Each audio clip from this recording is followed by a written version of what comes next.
You know, it doesn't feel good to talk about Elon Musk and Donald Trump all day. I know it's a big issue, authoritarianism on the rise, the Constitution being denied, government watchdogs being fired, government agencies that are meant to protect consumers just being removed unilaterally by Elon Musk, the world's richest man.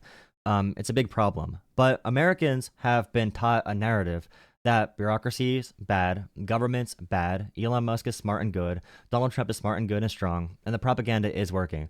So how do we break that reality TV show and bring it back to reality? Because they want us to keep on having our brains fried, getting exhausted, and wanting to quit the process. But we need to stop doing that. We are fighting an insurmountable battle, each of us alone. You know, the Democratic Party nationally is not even really being a true opposing party, being completely anti-corruption. Is something they are unwilling to do currently. We have some Democrats who will do that, but the leadership in the party, the leadership is terrible. They suck on the microphone, they suck on TV, they suck at what they do, they suck at politics. It's at the point where it's hard to advocate for the National Democratic Party, a National Democratic Party which is seeing all-time low approval ratings. But sadly, we cannot control their strategies or what they do with their messaging. We all need to take a step back and think about where power really lies in politics, what power we have access to, and what we can do to orchestrate power and to get power little by little. Elon Musk tweets 300 times a day. We need to just laugh at them, make a bunch of jokes and memes about Musk munchers and Trump sexuals who cannot pay attention to real problems in the world because they're such loyalists. They want to kiss up to their daddies or whatever. Dismiss that really quick. If we talk about Musk every day, we're falling right into their trap. Donald Trump is doing loops around the Daytona 500 while people are dying in Kentucky. So epic, bro. Another epic Donald Trump win. Listen, I need you to bring things back to reality as much as possible. Find your favorite local Republican politician and make it your mission every single day to make sure they'd never win another term. Welcome back to Jolah Talks Politics. I want to discuss power today. I don't have any notes, but I want to just talk about how we get power, how we can fragment this big beast we're against into smaller pieces that we can actually handle. Everyone is getting really emotionally drained trying to talk about Elon Musk and Donald Trump. We cannot change anything happening at the federal level, and it's going to be too hard for us to explain to our fellow Americans why it's bad to fire investigators in general, why it's bad to bypass the Constitution. We need to keep on talking about it, but that doesn't mean it can be our core messaging strategy, especially in 2025, 2026. In between huge elections, we need to seize power on every level we possibly can. Fill out the form down below. I want to know about your local race, okay? Let's make a messaging strategy. I want to talk to you. Come on my stream. Come on my show. Let's talk about your local race, where the political weak points are, where we can hit these Republican officials hard to make sure you can start claiming power in your local politics. I have a pretty effective track record on my channel of developing messaging and communications, so I want to be able to help you and broadcast our processes to motivate fellow freedom lovers, patriots, Constitution protectors, liberals, whatevers, okay? Republicans who care. I want to unite everyone in America to show them we are doing the work and how to do it. We know authoritarianism is bad, but talking about that is not going to be how we stop it. We need to get political power through other means. This means really dominating races all across the country. Right now, Republicans are dominating all local politics. State legislatures, school boards, governors. States run their own elections. States set abortion laws. States set what kids are going to be learning.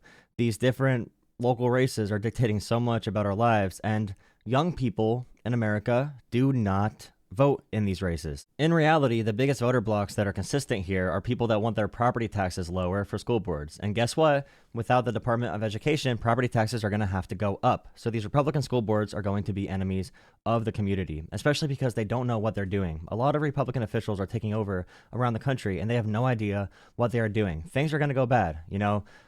Veteran suicide hotlines are being cut. Rural health community centers are being cut. A bunch of great programs to support intellectual and developmental disabilities. Okay, people that have disabilities. Those programs are being cut. These programs will affect people. And we are not going to be able to say, Donald Trump did this one policy or whatever. Blame that on the local elected official that supports the current administration. We need to cut their movement out at the stem, okay, where they grow. The grassroots is not organizing during presidential elections. The grassroots is coming during the smaller elections and dissecting, slowly cutting off power. I don't want to hear young people say democratic processes don't benefit them, because young people do not vote in these key races that get true political power. The true races you can affect, young people barely show up to vote. We have a really good chance right now to take over the Democratic Party, messaging wise, when it comes to our initiatives, but the voter blocks are the more conservative, are the more old voter blocks, okay? The current party leadership is super ineffective. They are very unlikable. They are very institutional. They cannot adapt to the times. We need to take advantage of this. Okay, we need to focus on messaging that can get voters on our side level by level. I want you to pick a Republican politician close to you, in these races that have 100, 200, 500, 2,000, 5,000, 10,000 total votes, and make it your life mission to make sure they do not win another term. Make it your life mission in your local area to make sure that politician does not win another term ever again. Complaining about Trump and Musk is going to make us feel hopeless, but feel empowered. Let's make messaging strategies to fit your area. What you can really do to influence politics right in front of you. Make it your life mission. Wake up every day. Make it a spite-driven thing. Every little bit of power we disconnect from these local levels, take power from the very, very, very top of the system. It gets more leverage for our movement going forward. And I want to help you make messaging guides and make an action plan for going after these local officials. Donald Trump is burning taxpayer dollars, doing laps around Daytona 500 while Kentucky's suffering a terrible natural emergency, a natural disaster that's killing tons of people and ravaging communities. And meanwhile, while they see Trump doing his little parade bullshit, you're going to be in your community focusing on issues that are actually affecting people. We need everyone around the country doing this. Okay, we need all of us doing this. All of us focusing on making anti-Trump content. I'm going to do it. I'm going to take Trump callers. I have a decent platform now. I'm going to keep doing that, okay? But for everyone else, including myself, I'm going to also focus on local races. We have power to change these races. Make it more personal. Take away the reality TV show. Bring it back to everyone's reality, okay? That's the big goal here, and it can happen. It can definitely happen. Make everyone come out, see the community, see you, talk to your neighbors, get to know your neighbors. They believe lies about you. They believe lies about how the world works. As shit falls apart, make sure they understand you can be trusted. You're going to be there. Even if you disagree now, plant seeds that might be able to prosper in the future.